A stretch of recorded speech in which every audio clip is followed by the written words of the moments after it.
Hi everyone, Mr. Davis here. This is going to be the final lesson that we're going to really focus on the topic of fitness, and we're going to really just fine tune our exam techniques, so how we approach all these different types of questions on fitness, running through a series of exam questions on an attached document. So at the top of your page, can you put just down the title of Fitness with Exam Questions, in brackets, the learner objective, which is I will refine my exam technique when answering a range of technical exam questions based on fitness. So refining it means I'm hopeful you've got some level of idea of how to do this, but we're going to make sure that instead of getting 2 or 3 marks on a 4-mark question, we're getting all of the marks. So it's refining your technique. Each of the questions will have a specific command word in, such as describe, explain, evaluate, justify. There are others, but these are the key ones in terms of the more technical questions where there's an actual process that you need to follow rather than just identifying features of something or stating information. There's a little bit more to do on these sorts of questions, which is why we're going to practice them today.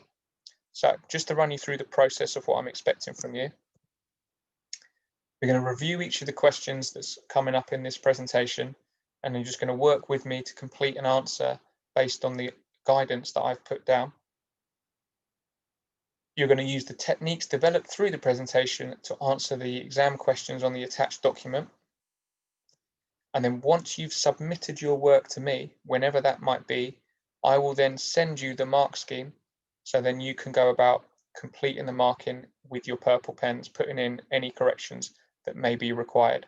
So I've not attached the mark scheme to the work here. What I want you to do is send me the work, and only at that point, once I've got a record of your answers, that you can then have the mark scheme to mark it during the week. Okay, so here we go. Now, these are just the simple ones just to get us up and running.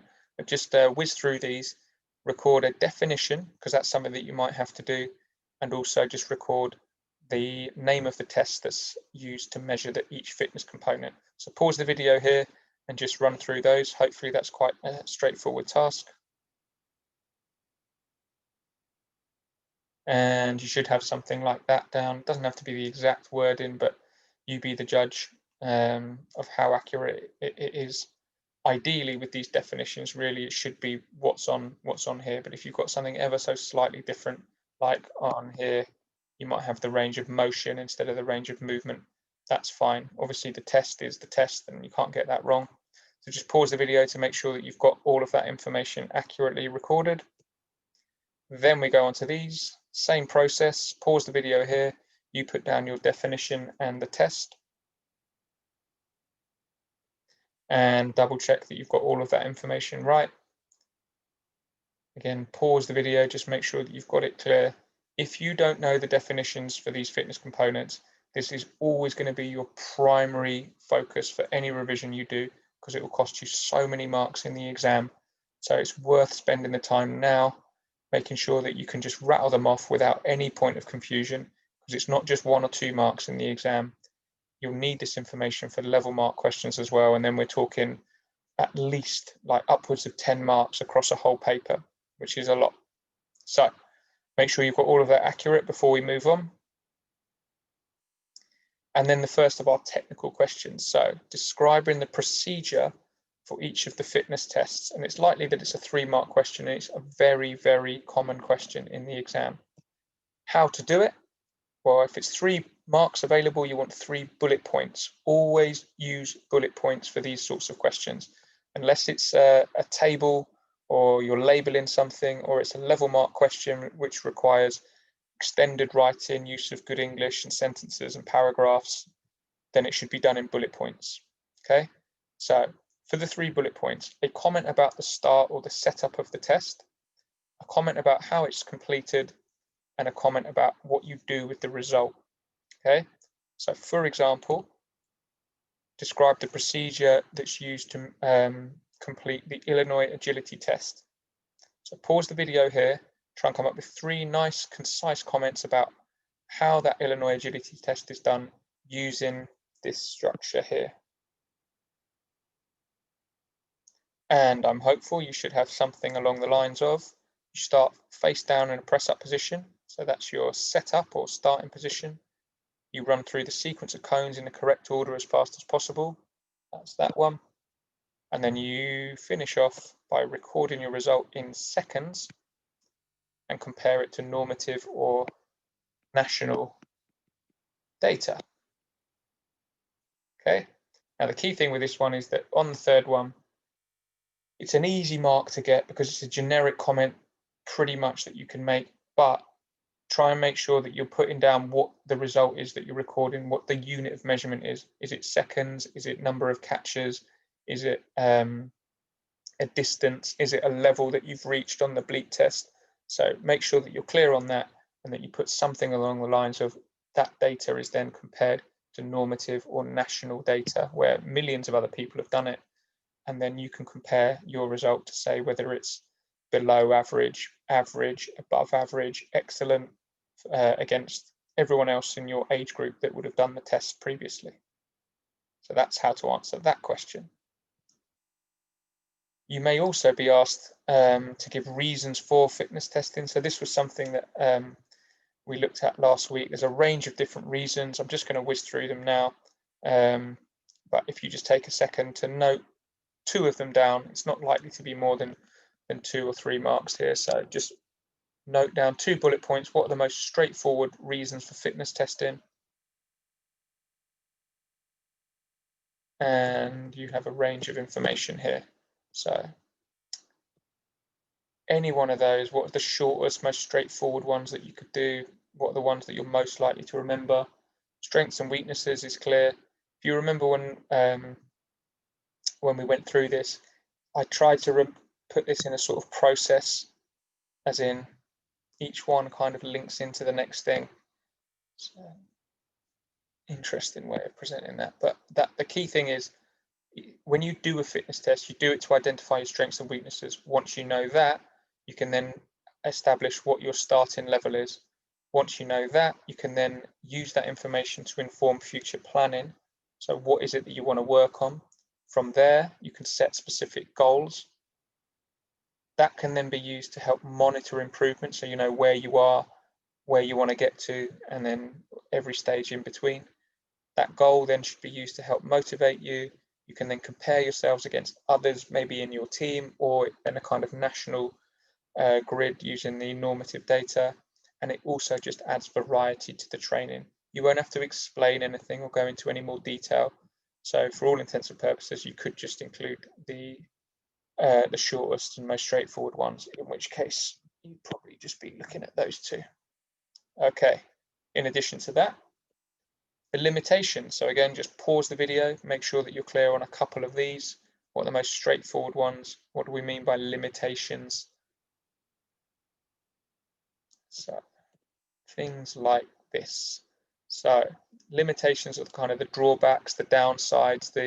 It's not that it's a negative thing. It's never going to be a bad thing doing the test, but it doesn't necessarily tell you everything that you want to know about a sports performer.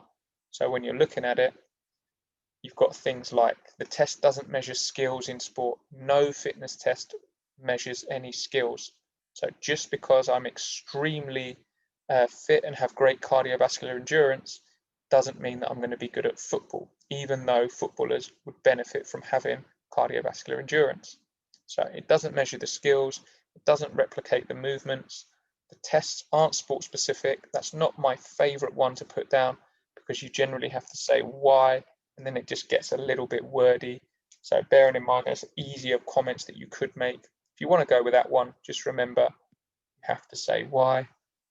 The tests don't replicate the competitive conditions. So just doing it on a Wednesday afternoon, a fitness test doesn't then replicate your requirements in terms of like a live game. That's why football managers, and it's often said in the media, that players need like match fitness because it's different from what you might just do in the gym. So it doesn't replicate the competitive conditions of an actual main live performance. Quite simply, the person doing it might get it wrong, in which case the information's pretty useless, and the conditions of the test might not always be the same. So that affects the reliability of the results, whether you're doing it because it's not the same. So it's not going to be consistent if you're doing it indoors one day and outdoors the next day, using one set of weights one day and another set of weights the other day.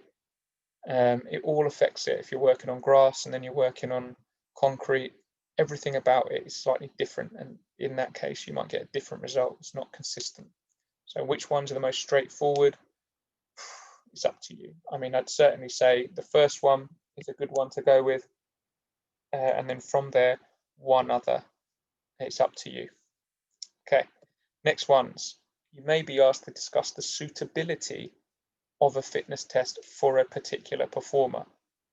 Now, key thing with this one is you're discussing something. So whenever it's a discussion-based question, you have to come at it from opposite angles. What I mean by that is you agree and you disagree. You give a positive and a negative. You say the advantages or the disadvantages. So any discussion is coming at it from opposite sides.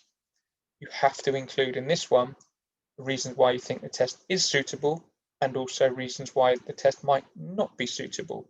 In my opinion, it's easier to come up with one reason which is positive and a couple of reasons which are negative. So for my examples, I might say a positive, the test measures a fitness component. So you say what it measures and how that fitness component is used in the sport. It's always going to have some relevance to the sport in the question. So you just have to point out what that fitness component would be used for in the sport in the question. Now, on the mark scheme of one of the papers previously we looked at, it said that you could just say what the test measures, for instance, flexibility, and that flexibility is used to perform specific skills in the sport. You don't have to name what the specific skills are, but you could just say that that fitness component contributes towards performing specific skills in the sport. If you can remember that, then you still get the mark. It's almost easier just to go into the reason why that fitness component is used, but either or for that, something positive, then two negatives.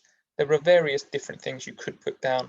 In my opinion, the easiest ones to go with are a negative point saying it doesn't measure the skills in the sport, and then say what those skills are. So passing, shooting, dribbling, doesn't measure the skills, and then an alternative. So any discussion or any evaluation question, you've always got the option of putting down an alternative. So in this case, you say a more alternative test or fitness component would be, and then give a reason why.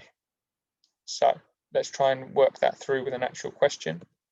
So if we were looking at the suitability of a vertical jump for a footballer, 3 bullet points, pause the video here, and then we'll go through it in a couple of minutes once you've got that done. So we're looking at things like this. So we've seen this sort of question before. So as you can see, they're looking at leg power for fitness for a footballer to perform specific skills. Could go with that. Don't even have to say what they are.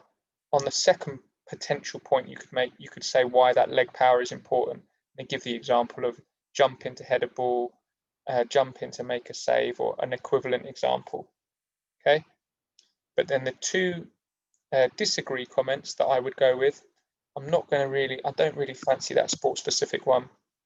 The easiest ones, in my opinion, it doesn't test many aspects of the play in the game. So the skills from the game, like dribbling, passing, shooting, whatever it is, the test doesn't measure those things that are important in terms of deciding the strengths of a performer. So the third one, it could be argued, and that's quite a good phrase to use, it could be argued that other fitness components are more important. So you're not saying the other one's not important, but it could be argued that other fitness components are arguably more important, and then you give a brief reason. If this one isn't in the actual question, that's the most straightforward one to use. Cardiovascular endurance to last 90 minutes, to perform well at the end of the game, to maintain a high level of performance at the end of the event. So if it's not in the question, I'd go with that one. If the question is about cardiovascular endurance, you could just use one of the other more straightforward ones that we've looked at. Balance, so the performer doesn't fall over. Agility, so the performer is able to change direction quickly. Any ones of those are pretty straightforward. Okay, so a positive and then a couple of negatives, one about the skills and one about an alternative. The next question, evaluating the performance quantitatively and qualitatively. Just about said that right this time. 3 marks. You're often going to be asked to identify the test first, which is why it's 3 marks. So 3 bullet points. Identify the test, how it's evaluated quantitatively. For instance, that's based on a judgment based on the result or the outcome. So what the actual result of the test is. That's the primary means of evaluating your performance given you're doing a test. But you can also evaluate the test qualitatively, which is all about an opinion of the performer. Did they put in 100% effort? Could they have done a little bit better? Was that actually a poor result for them relative to how they approached it? You might think that it was a good result based on the outcome, but actually I felt like I had some more energy then. I could have gone on a little bit longer. So one about the result, and this is key, the test can be evaluated quantitatively. The test can be evaluated qualitatively. That's once you've identified what the right test is. Okay, so for example, if you were looking at the fitness test, cardiovascular endurance, identify the test and then complete 2 statements afterwards. One about how it's evaluated quantitatively and one about how it's evaluated qualitatively. Pause it here, try and note down those statements, then we'll check the answer. Something like this. So the multi-stage fitness test, you could use others like the Cooper Run, but that's the key one that we normally go with. And then 1 comment about this and 1 comment about this. Remember, it's a judgment on how useful it is. This one's about the actual result. Where does it say it? And this one is about, where's opinion? Here. Okay, so just make sure you're clear on that. They sound really complicated words. They're not. One's about the result, one's about the opinion. Next one, justifying fitness components. So if you remember when we looked at this, it's slightly different. When you justify something, you just give positive reasons why. So 3 bullet points, 3 positive examples. You don't need to put a definition. It is worth thinking about different the performance of different skills and techniques that are involved in the game and when that fitness component might contribute towards them, but also about the potential different positions, because different players in different positions might use that fitness component in a slightly different way. You just need 3 positives. So it's gone straight into it. So, for example, power for a basketball player. Power is used to help players jump at the tip-off. Power is used to throw long pass. Power is used to drive past the defender. So there are 3 positives there. Obviously, if you have a different one, you need to think of 3. For instance, flexibility for a basketball player. You've got to think of 3 particular reasons where flexibility might be useful. So take a moment to think about that. What are 3 ways that flexibility is used in basketball? Even if, right, what's 1? What can you definitely put down as 1? Well, 1, what's the first thing that happens in a game? It's a tip-off. So reaching up, stretching up in the air. You need flexibility for that. When else? Maybe when performing a layup, you need flexibility to be able to reach up and jump up towards the basket. When else? Maybe when stretching out to block a pass or a shot. You need that flexibility then. So 3 different examples. Power is used, power is used, power is used, or flexibility is used, flexibility is used, flexibility is used. Whatever the fitness component is, that's what you've got to focus on. Okay, on this one, I'm not sure why it's come up like that. Explaining 3 fitness components. Explaining the fitness component, so explaining its value. 3 marks again, 3 bullet points. A positive example of when it's used, comment about the context or the situation, and then a comment on the overall impact. So this one's a little bit tricky. So let's just look at how that might be done. So for instance, for muscular endurance for a boxer. So the example I will go with, muscular endurance is used in boxing to repeatedly punch an opponent. So it's not a one-off contraction, it's repeated contractions. Something about the context or the situation. Now this is a good one, a good phrase to use. It's used throughout the contest.